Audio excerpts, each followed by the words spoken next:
नाजरीन, खैर मकदम है आपका फॉर यू में। मैं हूँ वाहिद नसीम और आज हम एक खास मुद्दे पर बात करेंगे। जैसा कि दोस्तों मैंने वादा किया था आपसे कि हम बात करेंगे अरब और भारतीय मुसलमानों पर। दरअसल आज इसकी जरूरत मैं इसलिए महसूस कर रहा हूँ कि हम क्यों बात करें भारतीय मुसलमानों पर और अरब पर। आपको याद होगा कि मैं मुस्तकिल अपने प्रोग्राम करता था, मुस्तकिल अपनी बातें कहता था और सोशल मीडिया पर तनकीद का निशाना बनाया जाता था। चैनल पर जब मैं बात करता था तो बहुत सारे मुखालिफिन जो है वो अपनी बातें कहते थे। आज सब कुछ दूध का दूध, पानी का पानी हो चुका है। दुनिया के मंजर आम पर आ चुका है कि कौन कहाँ खड़ा है। देखिए, मेरा मैं ज़रूर, जैसे कि अभी मुझे लगता है कि उस पे आपको बताने की बहुत ज़्यादा ज़रूरत नहीं है। अ, फिर भी थोड़ा-सा आपको बताने की कोशिश करता हूँ। यूएई ने जो समझौता इज़राइल के साथ किया है, जो राबता जिसे शांति समझौते का नाम दिया जा रहा है, यहाँ ट्रंप और यूएई के जो भी उनकी तरफ से शहजादे या जो प्रिंस या जो भी एग्रीमेंट को साइन करेगा, व्हाइट हाउस जाएंगे, नेतन्याहू होगा, ट्रंप इसको साइन एग्रीमेंट को साइन कराकर पूरी तरह अनाउंसमेंट करेगा। वो अलग बात है कि तुर्की, पाकिस्तान या फिर ईरान के लोग जो है वो इस मामले को लेकर बरहम है, मगर यहाँ बहुत ही महत्वपूर्ण यह है कि पूरी तरह से इस्लामिक जगत जो है वो दो हिस्सों में आपको बढ़ते हुए नजर आएगा, बल्कि इससे भी ज्यादा हिस्से हो जाएंगे। हालांकि मैं पहले भी ये बात कहता था कि धीरे धीरे इस्लामिक जगत दो हिस्सों में या तीन हिस्सों में बढ़ते हुए आपको नजर आएगा। एक खेमा जो है वो ईरान का होगा, एक अरबी होगा, दूसरा तुर्क होगा। तो ये खेमा बंदी जो थी इसकी मैं मेरे ख्याल से जब मैं ये बात करता था या मैं ये कहता था कि देखिए, बिजनेस सत्ताएं जो हैं, हुकूमतें, वो हुकूमतें होती हैं, ना कि वो आपके मजहबिक रहनुमा होते हैं। मगर अ, हिंदुस्तान का मुसलमान कैसे डील करता है? हिंदुस्तान का मुसलमान इन तमाम जो भी, चाहे वो ईरान हो, सऊदी हो या फिर आज तुर्क को अलबत्ता एक लश्कर की नजरिए से देखता है, मगर मुद्दा अहम दो खैमों में हिंदुस्तान के मुसलमानों को इन्फ्लुएंस करता रहा। वो एक ईरान का मसला था, दूसरा सऊदी अरब का मसला था। अ, कभी मैंने कई बार इतिहास बताने की कोशिश की, फर्स्ट वर्ल्ड वॉर का भी जिक्र किया, सेकेंड वर्ल्ड वॉर का भी जिक्र किया, कुछ जो है फ्रैंकलिन के साथ ट्रीटियों को भी मैंने अपने प्रोग्रामों में बताया। और आज से लगभग 4 साल पहले मैंने तुर्क की उस चाल को देखते हुए और समझते हुए जैसे ही दौरे बदले तो मैंने रजब तैयब अर्दगान के ईरानों को भी बताया। मगर यहाँ पर मेरा मसला क्या था? मसला ये है, मुझे निजी तौर पर एज ए पत्रकार, एज ए मुसलमान मुझे एतराज हो सकता है, एज ए मुसलमान मुझे तकलीफ हो सकती है, मगर एज ए पत्रकार मेरी ड्यूटी है सिर्फ ये बताना कि देखिए कहाँ क्या छूट गया और कहाँ क्या जुड़ गया और क्या सूरत हाल इसके आगे होने वाली है। और क्या जो भारतीय और पाकिस्तानी मुसलमान है, खासतौर से मैं दोनों देशों के मुसलमानों की बात कर रहा हूँ, बांग्लादेश भी अब इसमें ऐड आप कर सकते हैं बड़े आसानी से। जनाब, आप ये समझिएगा कि यहाँ के जो मदारिस हैं या फिर उलमाए इकराम हैं, उन्होंने भारतीय या बर्रे सगीर के मुसलमानों को आज नहीं, कई सौ बरस की मैं बात कर रहा हूँ, ये कई सौ बरस तक आपको ये कहते रहे कि भाई आप कम से कम ये याद करिएगा, मैं बड़ा स्पष्ट बोलता हूँ, काफिरों से दोस्ती ना करो, काफिरों के साथ काम ना करो, काफिर ये काफिर वो। और जब आप दुआएं मांगते रहे तो फिर आपने जो है दुआओं में भी बददुआएं तक की कि आप इनको नस्तो नाबूद कर दो, फला कर दो, ढिका कर दो। और कई प्रोग्राम में मैंने ऐतराज उठाया, मैंने कहा कि क्यों तुमने भारतीय और बर्रे सगीर के मुसलमानों को ऐसा बना दिया कि वो सिर्फ मुस्लिम उम्मा तक ही सिमट कर रह गए और दूसरों से दोस्ती, दूसरों के टेलीविजन, दूसरों की तमाम चीज, यानी आपने उनको काट कर अलग थलग कर दिया और इस हद तक अलग थलग कर दिया कि दूसरी कम्युनिटियों के बीच में नफरतें पैदा हो गई, जो आज हिंदुस्तान में आप झेल रहे हैं। तो मैं क्यों ना मानूं कि ये भारतीय और पाकिस्तानी और बर्रे सगीर के मुसलमानों के खिलाफ एक षड्यंत्र किया गया था, क्योंकि आज जिस तरीके से खुद यहूदियों के साथ वही अरबी जिनके नाम पर, नाम लेने पर लोग तलवारें निकाल लेते हैं और काफिर करार दे देते हैं, उनके खिलाफ कुछ बोलने पर अगर आपने कुछ कह दिया कि नहीं, उनकी इजराइल से, कल तक की मेरी पोस्ट निकाल के देखिए, कल से पहले की, कि जब मैंने सऊदी अरब पर या मुस्लिम जगत पर या ईरान पर कोई तनकीद की तो लोग बड़े बड़े उठ के आए, वो काफी मैंने जानबूझकर इस पर एक फोटो लगाया है, वो टोपी ठीक करते हुए, और कई बार मैंने इस तरह की चीजें भी भेजी हैं कि ये टोपियां दरअसल पहनता कौन है।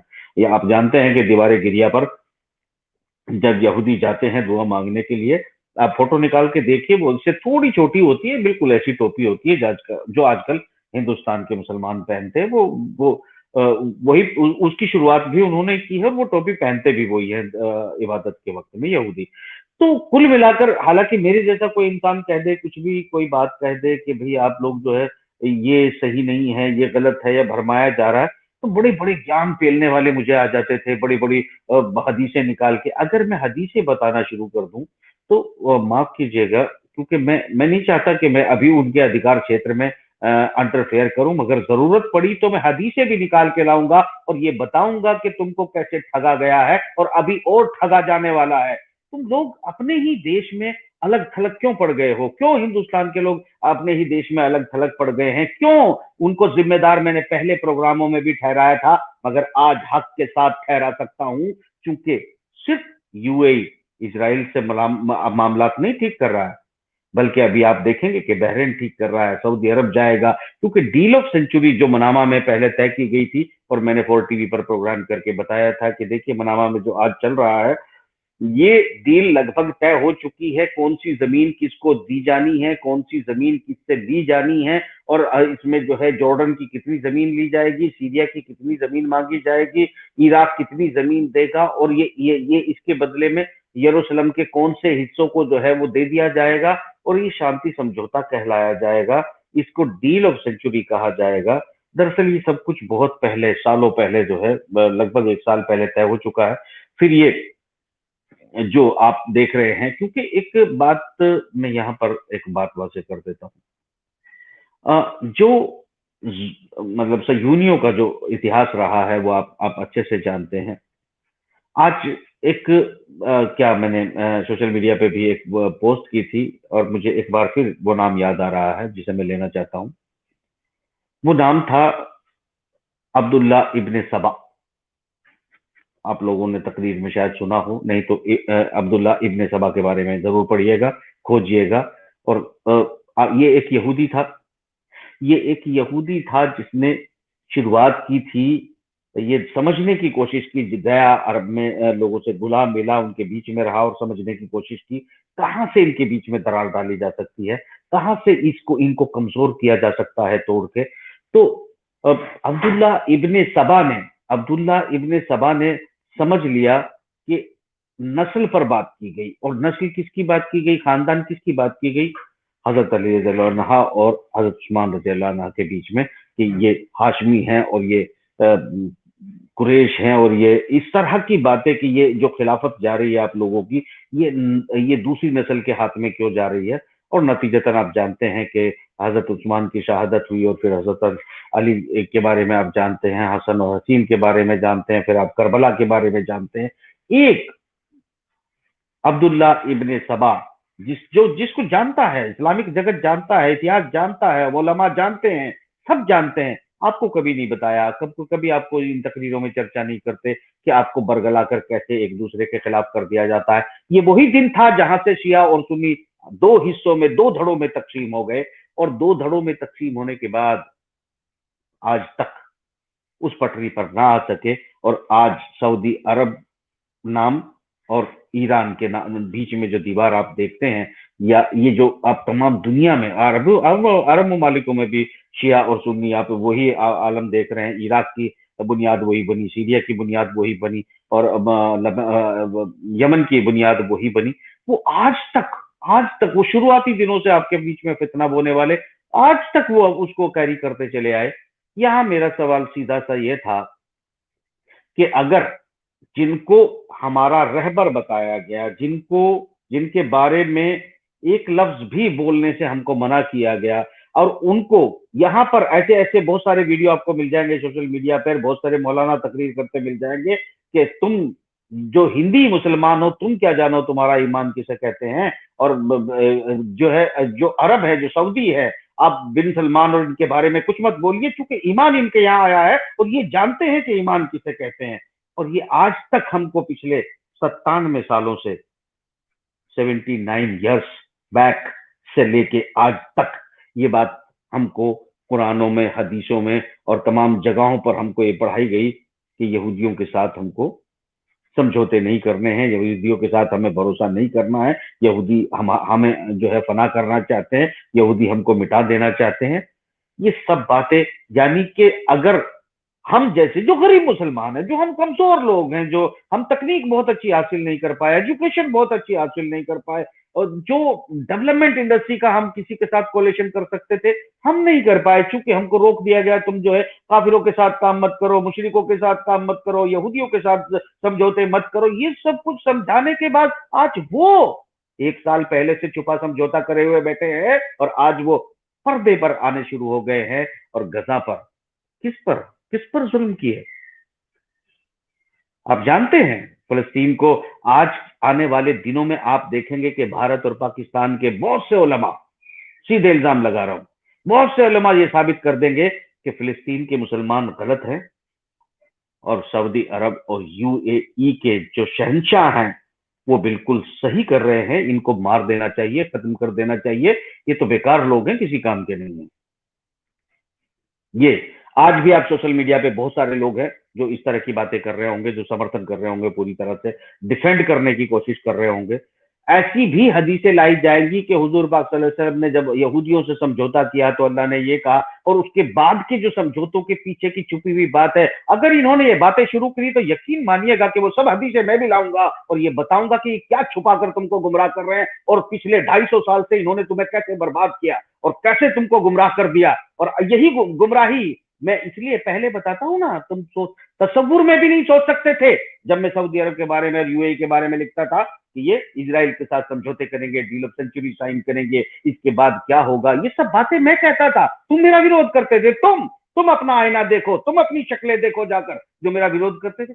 मुझे क्या चाहिए था तुमसे? मैं ये कह रहा था कि इनके बहकावे में मत आइए, क्योंकि हिंदुस्तान के अंदर भी याद रखिएगा कि आगे भी ऐसी सूरत हाल होंगी, उन लोगों को पॉइंट आउट करिए कि जो मुस्लिम सेंटीमेंट के खिलाफ काम करने वालों के लिए, उनको फायदा पहुंचाने के लिए मजमे जमा करते हैं, टोपियां पहनाकर भीड़ जमा करते हैं और उनको मोटे मोटे फायदे पहुंचाते हैं। और आज हिंदुस्तान का मुसलमान कहां आकर खड़ा हो गया है कि जिन्हें वो अपना रहबर समझता था, वो उस खेमे में खड़े हैं खुद, जहां पर हिंदुस्तान की नफरत करने वाली पार्टी खड़ी है। हिंदुस्तान नहीं खड़ा है, मैं नहीं बोलता हूं, हिंदुस्तान की नफरत करने वाली पार्टी उसी खेमे में खड़ी है।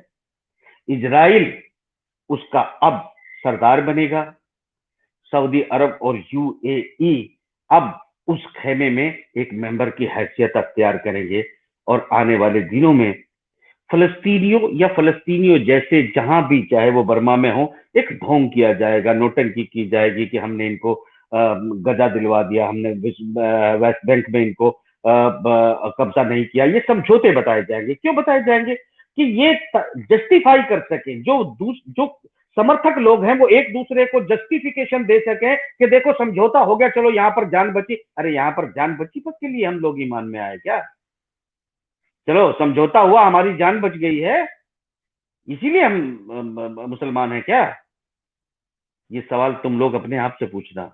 मगर तुम लोग ये बात करोगे कि चलो फलस्तीनियों की जान बच गई, फलस्तीनी तो कह रहे हैं कि इसमें तुम कौन होते हो हमारे जिंदगी का फैसला करने वाले? तुम कौन होते हो बैतुल मुकद्दस और मस्जिद अक्सा का सौदा करने वाले? ये सब बातें भी, सवाल भी उठेंगे, खेमे भी बदले जाएंगे। मेरा मतलब सिर्फ ये है कि आज अगर पिछले 1000 साल तक हिंदुस्तान पर मुसलमानों की हुकूमत रही, और जिस तरह आज अरब देश यहूदियों से भाई भाई कहकर गले मिलेंगे और एक दूसरे की दावतें करेंगे और एक दूसरे के घर में मुर्गे उड़ाए जाएंगे, कल अगर इन्हीं मुसलमानों ने या इन्हीं के नक्शे कदम पर चलने वाले उलमाए इकराम ने, जिनके डायरेक्ट इनके साथ लिंक हैं, अगर उन्होंने भारत के अंदर ईसाइयों से, सिखों से, मुसलमानों से दोस्ती करने की सिखाई होती और गले मिलने की, इसी तरह दावतें मुर्गे उड़ाने की बातें की जाती, एक दूसरे की मदद और समझौते करने की बातें की जाती, तो शायद मुसलमान के खिलाफ हिंदुस्तान में इतनी नफरतें ना होती। ये तुम्हारे खिलाफ साजिश करने वाले लोग थे, ये वही लोग थे, इनको पहचानो, इनको पॉइंट आउट करो और इनके बहकावे में आकर अपनी जिंदगी तबाह मत करो, क्योंकि तुमको रडार पर लाया गया, तुमको तलवार की नोक पर लाया गया, तुमसे नफरत पैदा करवाई गई तुम्हारे बीच छुपे हुए गद्दारों ने।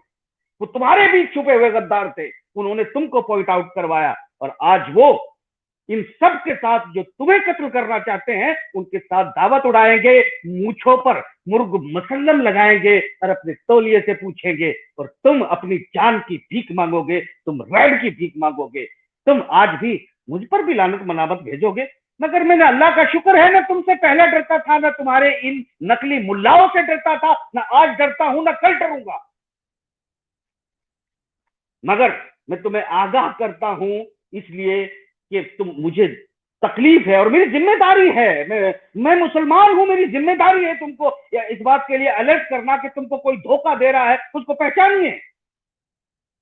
अगर हमने उसी तरह जो अगले 3 महीनों के अंदर, आप 4 महीनों के अंदर ये देखेंगे कि इस समझौते पर अरब में स्क्रीन शुरू नहीं हुआ, उनकी जनता ने रिटेलिएट शुरू नहीं किया, उनकी जनताएं सड़कों पर नहीं आई, तो फिर वो आगे बढ़ेंगे, फिर इनको मस्जिद अक्सा दे देंगे, फिर इनको बैतुल मुकद्दस दे देंगे, फिर ये अपने हाथों से ताबूत सकीना तलाश करवाने के लिए अगर मस्जिद और काबतुल्ला को शहीद ना करवा दे तो इसकी कोई बहुत बड़ी बात नहीं है, क्योंकि उनको ताबूत सकीना चाहिए, उनका मसीहा आने वाला है, उस मसीहा की वेलकम के लिए उन्होंने इनको गुलाम बनाया है, इनसे समझौते कर रहे हैं, उस मसीहा की क्या तुम क्रूसेड का वो दौर भूल गए हो जब यरूशलेम की सड़कों पर इन्हीं यहूदियों के घोड़े दौड़े थे? क्या तुम वो वक्त भूल गए हो? इतिहास पढ़िए, घोड़ों के टाप नहीं, उनके घुटनों तक लहू गलियों में था। उन्होंने कभी इनके, आप अब मैं जरूर वो किताबें लेकर बैठ सकता हूं आपके सामने, जिन जो बदली गई तुरात है, हम तुरात का एहतराम करते हैं, जो बदली गए लफ्ज हैं उनमें बिल्कुल कैसी कैसी बातें लिखी हैं, नस्ल को खत्म कर दो, कितनी नफरत की बातें उसमें लिखी गई हैं कि जिस औरत के ऐसी ऐसी बातें लिखी गई हैं कि आप समझिए कि वो खुदा की किताबें नहीं हो सकती। उनमें से जो चीजें बदल दी गई हैं वो ऐसी हैं कि जो औरतें अभी किसी ने न छुई हैं उन्हें अपने लिए रख लो, और जिन्होंने और मर्द को देखा हो उनको कत्ल कर दो, और उस बूढ़ियों को कत्ल कर दो, और उसके बाद इनको अपने इस्तेमाल के, ये सब बातें लिखने और नफरत पैदा करने वाले और पूरी पूरी नस्ल कुशी की बात अपनी मजहबी किताब में लिख देने वाले, उनके साथ समझौते करने की बात करते हो। हम समझौते करेंगे, तुम समझौते करोगे, और तुमने मेरे गरीब मुसलमानों को मरवाया है, तुमने मेरे मजबूर अनपढ़ मुसलमानों को बेवकूफ बनाया है, इनके दिलों में नफरत दी, इनको सड़कों पर लड़ने के लिए उतारा। आज भारत जैसे जो हिंदू मुस्लिम नफरत पाई जाती है, ये तो हमने हजारों साल पहले खत्म कर देती, सैकड़ों साल पहले हम खत्म कर सकते थे। जब ये नफरत पैदा हो रही थी तब तुम अपने सभी स्थानों में बैठे थे, तब हम खोजते, तब हम बात करते, तब हम समझौते करते, हम कहते भाई हमसे नाराज क्यों हो, हमसे बताओ हमसे गलती क्या हो गई है। अब भी तो तुम यहूदियों के घुटने टेकने गए हो, अब भी तो तुम अपनी टोपी रखकर माफिया मांग रहे हो, अब भी तो तुम अपनी जान की बख्शिश मांग रहे हो, फिर हम गरीबों को क्यों मरवाया? क्यों ना ऐसे उलमाओं को मैं मुजरिम ठहराऊं, और क्यों ना जरूरत पड़ने पर गिरेबान से खींच लाऊं? आज बर्रे सगीर में जो तबाही, जो बेइल्मी का हाल आलम आप देख रहे हैं, कि मैं 5 साल से बताता रहा कि ये होने वाला है, ऐसा होगा, इसके बाद ये होगा, मैं पूरे प्रोग्राम उठाकर आप देख लीजिएगा, पूरे लेख लिखा उठाकर दिखा दीजिएगा, उस लेख में से एक हरफ मिटा के दिखा दीजिएगा। इसलिए नहीं कह रहा हूं कि वो हरफ मेरी कोई काबिलियत है, अरे इनके प्लान को मैं जानता था, इनकी हकीकत को मैं जानता था और तुम्हें इसलिए बताना चाहता था कि इनकी गुमराही में मत आओ।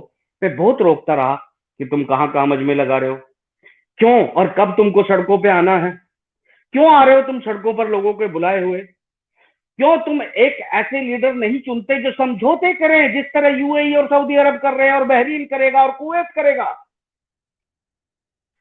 क्यों हम अपने देश में अपने लोगों के साथ समझौते नहीं कर सकते थे, क्यों हम इस टेबल पर नहीं बैठ सकते थे। हमारे बीच में नफरतों की दीवार, तुम में से बहुत सारे लोग ये कह रहे होंगे कि हम तो ये कहते हैं कि जी हम तो अवतार में बुलाते हैं, हम फला बुलाते हैं। अरे आज तुमको कोई इंशाल्लाह बशमल्ला माशाल्लाह कह देता था, तुम 14 इंची नहीं 14 फीट कूदते हो, मीटर कूदते हो। अरे तुमको क्या तकलीफ है। उनको दीवारें गिरिया से तकलीफ नहीं है, उनको मस्जिद मस्जिद अक्सा से तकलीफ नहीं है।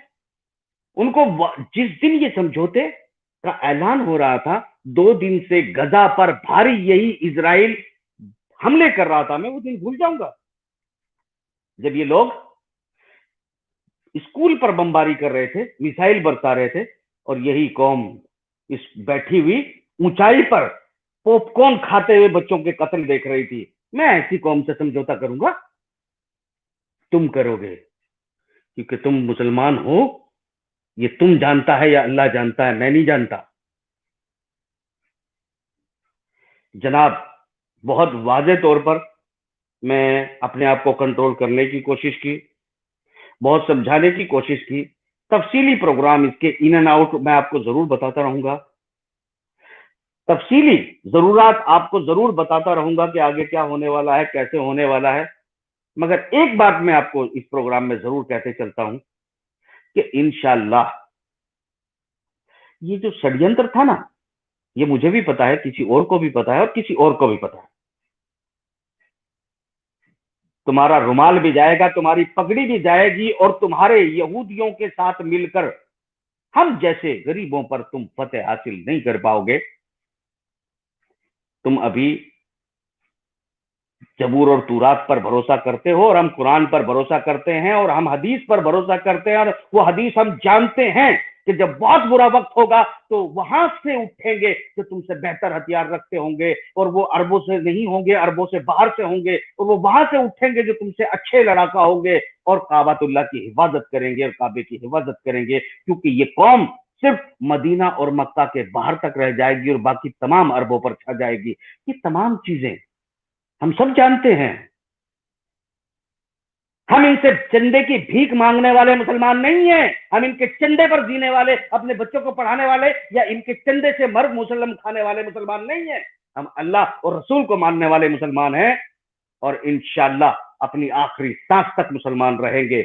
और ना हमने कुरान और हदीस के खिलाफ जाके समझौते किए हैं, ना हम कुरान और हदीस के खिलाफ जाकर समझौते करेंगे। मगर जो तुमको गुमराह किया गया है, इस नफरतों को खत्म करो, लोगों से मिलने की बात करो, जोड़ो, एक दूसरे को पढ़ाओ। और हम हमारे हिंदुस्तानी, हम सब भाई हैं, हम आपस में नहीं लड़ना है।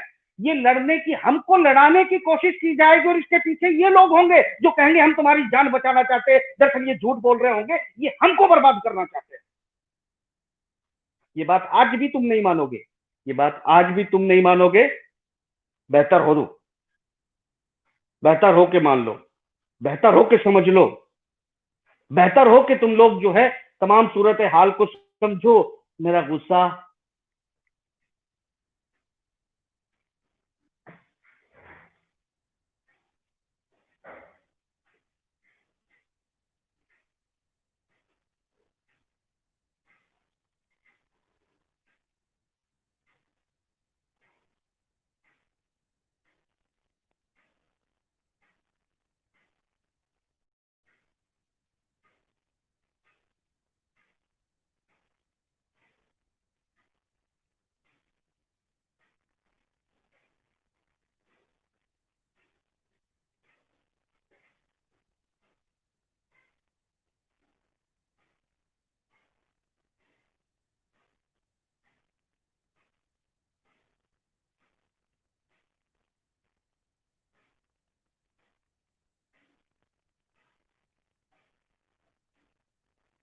गुस्ताखी माफ दोस्तों, मैं बड़ा परेशान हूँ। कई लोग ना मुझसे ये मोहब्बत के नाटक की शाटक की मैं आपके साथ बीच में कर रहा हूँ। मैं कह रहा हूँ कि मैं इन सब चीजों के लिए नहीं बना हूँ। खुदा के वास्ते ये कॉल आ गया था, ये रुक रहा है, और ऐसे लोगों से हाथ जोड़ के विनती करता हूँ, तुम मुझे मोहब्बतें ना दिखाओ और मेरे साथ से दफा हो जाओ। और इस तरह बिना पूछे मुझे फोन किया तो मैं तुम्हारा सर फोड़ दूंगा। बदतमीज लोग। क्या तुमको नहीं पता होता कि मैं पूरा दिन फ्री नहीं होता हूँ? गुस्ताखी माफ नाजरीन। इस प्रोग्राम को यही खत्म करता हूं, मगर तफसील से इनकी चाल और इनकी हरकतों को बताता रहूंगा, और तुम्हें बारीक नजर रखनी है। हमको तुमको लड़ाने की कोशिश की जाएगी, जिस तरह तुम्हारे दिलों में नफरत और तुमको एक अलग इस्लाम पढ़ा दिया गया है। इस्लाम शांति का नाम है, मोहब्बत का नाम है, ये पहले से है।